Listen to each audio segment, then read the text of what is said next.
Remember that lifted eyebrow, the tiny smile, that quiet, "Do you really believe this?" look toward the camera?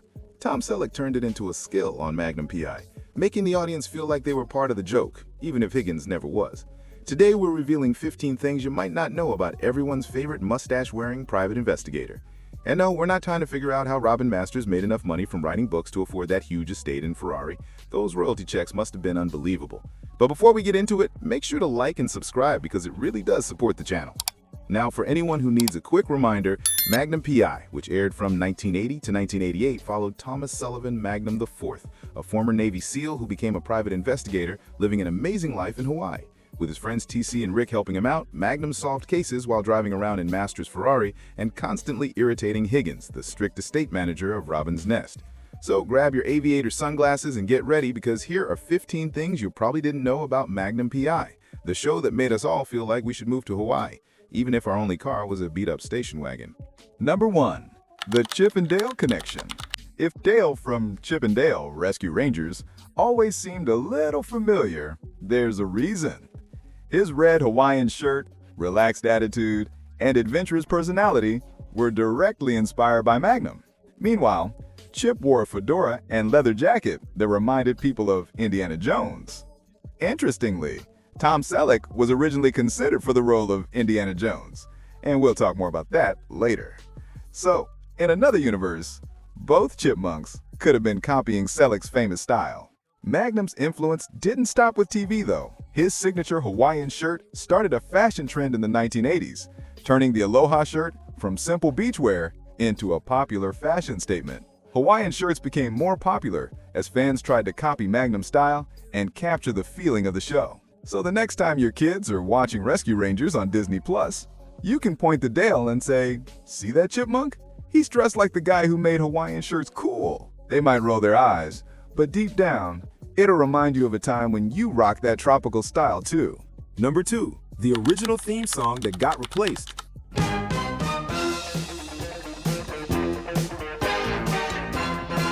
That famous Magnum PI theme song that's probably stuck in your head right now? Well, that wasn't the show's first music.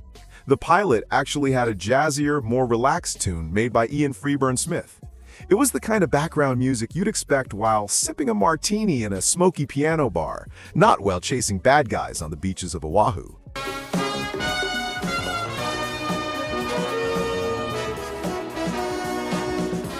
Before we move on, hit subscribe. My mom says this channel is a waste of time. Prove her wrong. When the show moved from the pilot to the full series, the producers realized they needed something with more power. You know, the kind of music that makes you want to speed off in a Ferrari and ignore every speed limit along the way.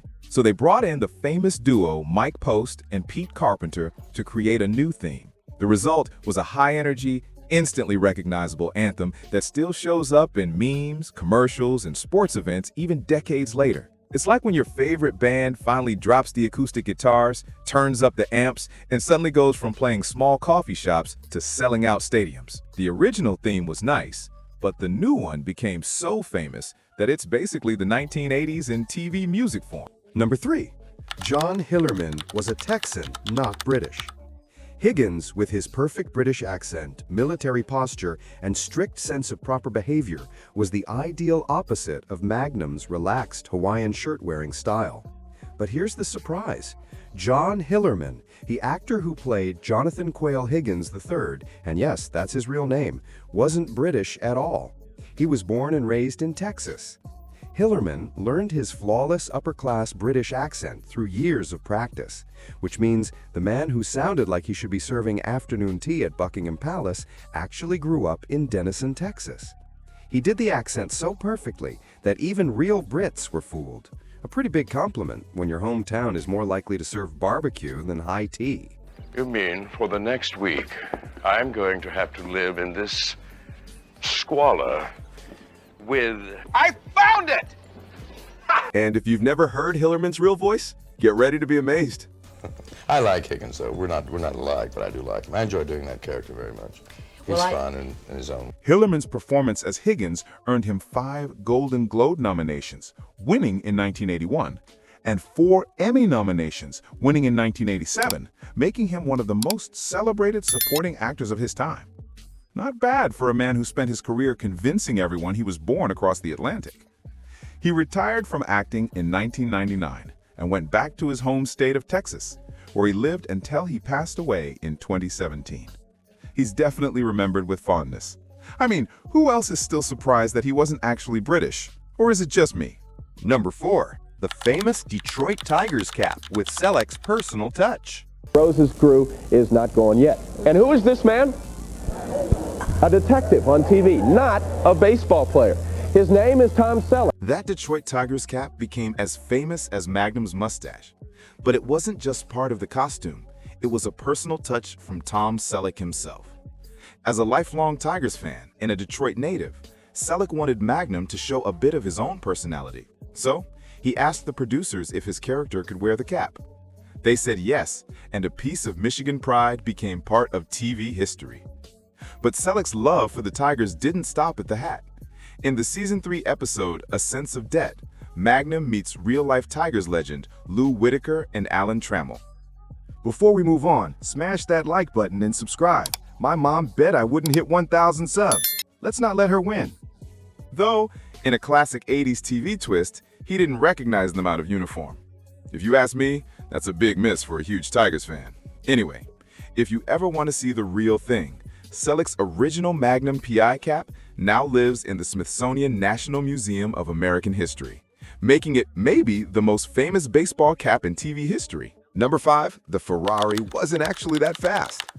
That famous Ferrari 308 GTS that made us all dream of tropical joyrides wasn't quite the speed machine we imagined. Because of US emission rules in the early 80s, the American versions of the 308 GTS that Magnum drove had much less horsepower than the European models. The original carbureted 308 GTS from the late 70s had about 255 horsepower, but the 1980 GTSI version used in seasons 2 and 3 dropped to just 205 horsepower. That's a big hit for a car that looked like it should have its own soundtrack for racing.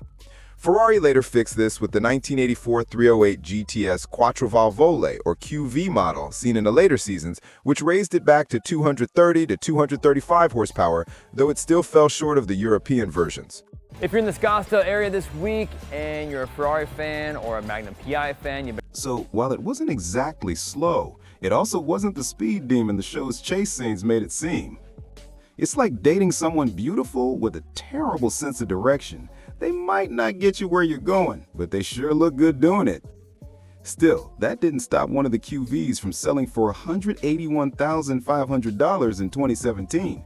A reminder that putting a Hollywood star behind the wheel can really boost resale value.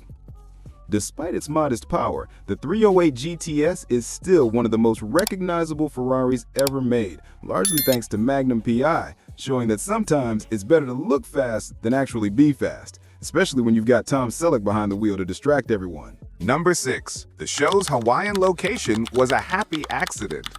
Magnum PI being set in Hawaii wasn't some big creative choice. It was mostly network recycling. CBS had just finished Hawaii 5-0 after 12 seasons, and it didn't want to waste all the tax breaks, sound stages, and local crews. Now, you remember Hawaii 5-0, right? Book 'em, Dana. So when it came time to develop Magnum PI, CBS basically said, hey, we already have all this Hawaii stuff, might as well use it. Because why spend millions building new sets when you can just give Tom Selleck a pair of aviators and call it a day? The funny thing is, this budget-friendly choice ended up defining the show, with Hawaii becoming almost like another character alongside Magnum. It was a move that worked perfectly, helping make the island famous in TV history and paving the way for shows like Lost and the Hawaii 5-0 reboot decades later. So, the next time you see a beautiful Hawaiian sunset on TV, just remember, it all started because CBS didn't want to miss out on a good tax break. Number 7. Magnum's famous fourth wall breaks became a signature. You know that move where Magnum raises an eyebrow or smirks and looks at the camera like he's letting you in on a private joke? It's basically the TV version of a friend giving you that, "Can you believe this?" look across the room at a party. And it became one of the show's most loved trademarks. Breaking the fourth wall in a drama was risky, especially in the early 80s, but it worked for Magnum PI because the whole show had a playful wink and nod vibe. It was a series where you could go from dodging bullets to trading jokes with a pair of Dobermans without missing a beat. It made the audience feel like they were right there in Hawaii, riding shotgun in the Ferrari, even if most of us were just sitting on the couch in tube socks eating Pop-Tarts. Alright folks, before we continue with even more weird Magnum facts, make sure you like and subscribe. And don't worry, we promise not to send Zeus and Apollo after you if you forget to hit the notification bell. Now, back to our regularly scheduled programming, already in progress. Number 8. The running gags that kept us coming back. Magnum P.I. wasn't just about solving crimes. It was also about the little recurring jokes that made fans feel like they were part of the fun. These running gags became as much a part of the show's identity as the Ferrari itself. First up, the quirky tradition of ordering pickled eggs at the King Kamehameha Club, the kind of bar snack that says, I may be living on a tropical island, but my cholesterol still needs a challenge. It's a small but wonderfully odd touch that added to the show's offbeat charm. Pickled egg, please. TC? No. Come on, can't you come up with another joke? I mean, 3 days in a row? Besides, you know I hate to fish those stinky things out. I hate them. Pickled egg, please. Then there were Higgins' endless war stories. These always started with, when I was in, followed by some far-off place where he supposedly served in the British military. By this point, Higgins had supposedly been everywhere, from the beaches of Normandy to the sands of North Africa, making you wonder if he was the Forrest Gump of British officers. And let's not forget TC's constant complaints about Magnum never paying him back for helicopter rides. You still owe me for last time, and the time before that, and the time before that. By the end of the series, Magnum's tab with TC probably looked like Norm's tab on Cheers. Yeah, right, Norm's tab was probably still a bit higher. But of course, there were also the infamous lads, Zeus and Apollo, Higgins' ever-watchful Dobermans, who seemed to have a supernatural sense whenever Magnum was sneaking around the estate. They were like 24/7 security, but with more teeth and much less patience. You looked at the dogs. These running gags gave the show its familiar, lived-in feel, the kind of inside jokes that make you feel like part of the crew. So the next time you're at a bar, casually ask for a pickled egg and see who gets the reference. Just don't expect anyone to cover your tab. Number 9. Magnum rarely actually killed anyone. For an 80s action hero, Magnum had a surprisingly clean record. There were plenty of shootouts, car chases, and slow-motion fistfights, but only one confirmed kill in the entire series. And let's be honest, that guy probably deserved it. Ivan? Yes? Did you see the sunrise this morning? Yes. Why?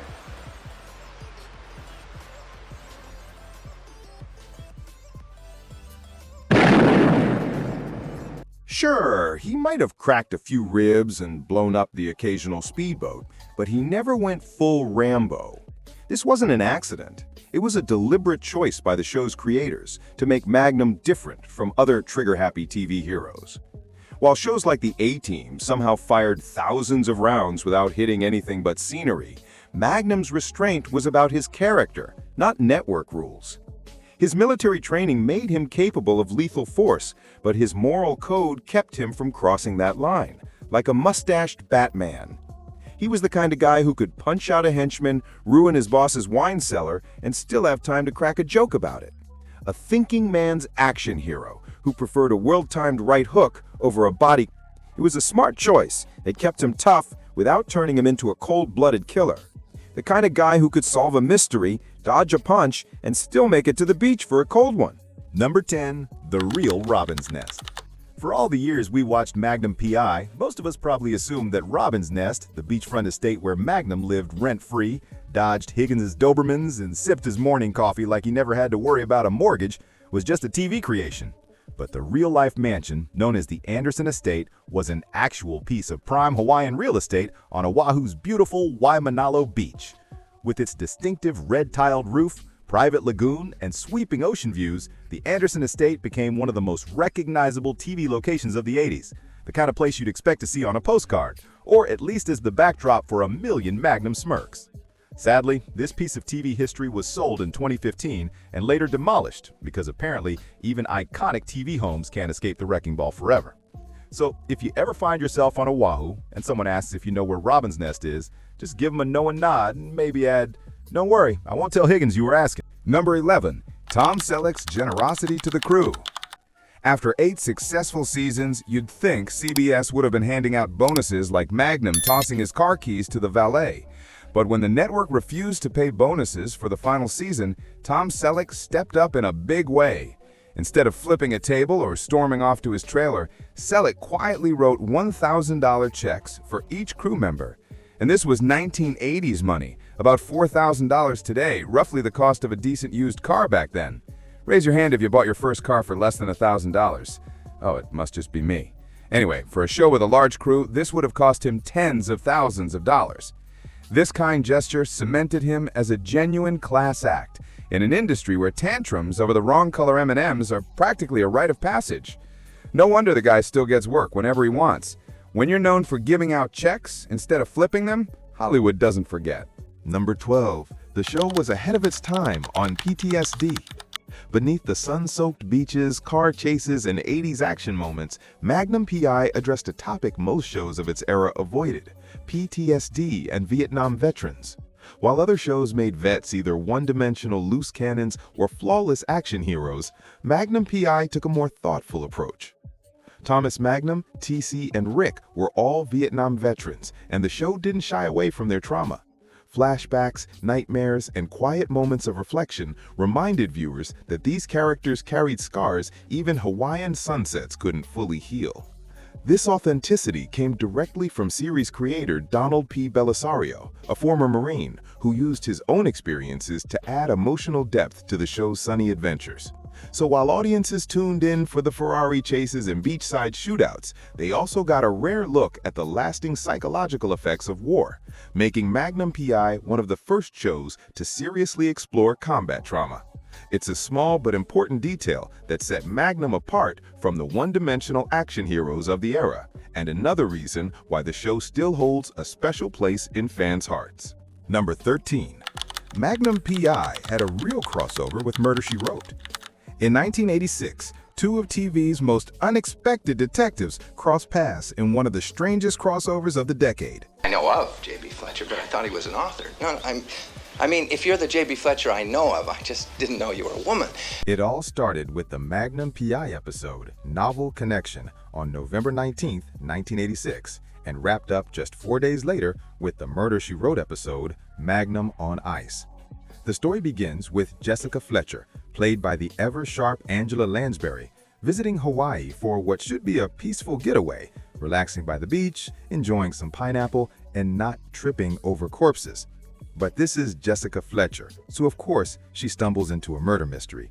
Magnum, meanwhile, finds himself framed for murder, and the two team up in a pairing as unlikely as putting a surfboard next to a typewriter. What made the crossover work was how it leaned into their differences. Magnum's kick down the door and ask questions later style clashed perfectly with Jessica's careful, deduction-heavy approach. It's like mixing a rum-soaked beach party with a knitting circle. Somehow, it just worked. The episodes became instant fan favorites and even earned a special featurette on the Magnum P.I. Season 7 DVD. A rare treat in the pre-YouTube era when fans had to rely on actual discs and patience. It's a reminder that sometimes the strangest TV team-ups make the best moments, even if they'd probably drive each other crazy in real life. Number 14. The Reboot's hidden cameos. When Magnum P.I. was rebooted in 2018, the producers gave a nod to fans of the original by sneaking in a few familiar faces, but with a twist. Instead of reprising their old roles, Roger E. Mosley, the helicopter-flying TC, and Larry Manetti, the always scheming Rick, appeared as completely new characters. Mosley played John Bookie, a barber with a talent for sage advice and the kind of old-school wisdom you'd expect from a guy who spent the 80s flying tourists over volcanoes. It's like casting Mr. T as a yoga instructor. Unexpected, but strangely satisfying. Honestly, they should make a whole show like that, even if just for an episode. It would be hilarious. Not that dude. Hell no, I'm not scared. I just don't see myself going out some fiery whirly bird mishap.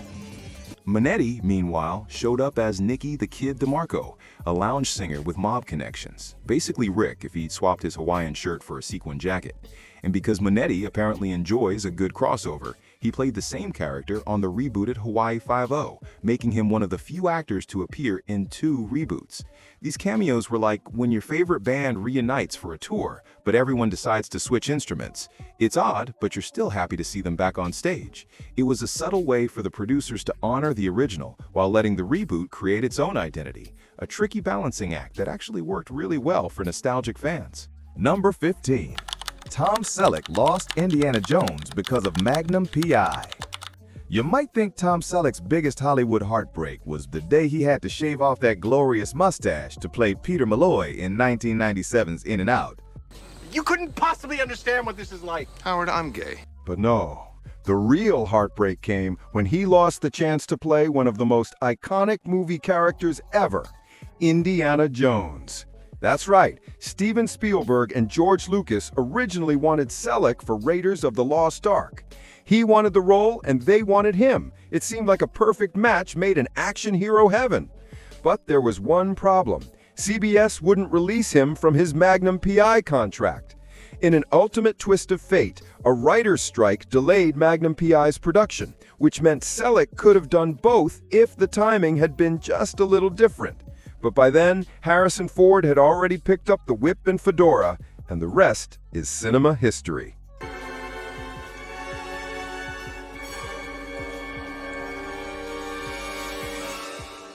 So, the next time you're having a bad day, just remember that Tom Selleck had to watch someone else become Indiana Jones while he was stuck in paradise driving a Ferrari. Okay, that still sounds pretty cool, but you get the point. And there you have it. 15 facts about Magnum P.I. that you can use to impress absolutely no one at your next social gathering, or to win a really hard game of Trivial Pursuit. If you're still here, you must have enjoyed this nostalgic trip back to a time when TV detectives solved crimes without smartphones or DNA testing. So hit that like button harder than you used to hit the side of your TV when the vertical hold went out. And if you have a favorite Magnum memory or a fact we missed, drop it in the comments below. Just don't tell us the Ferrari wasn't actually that fast, because we're still in denial about that. Thanks for watching, and we'll see you next time.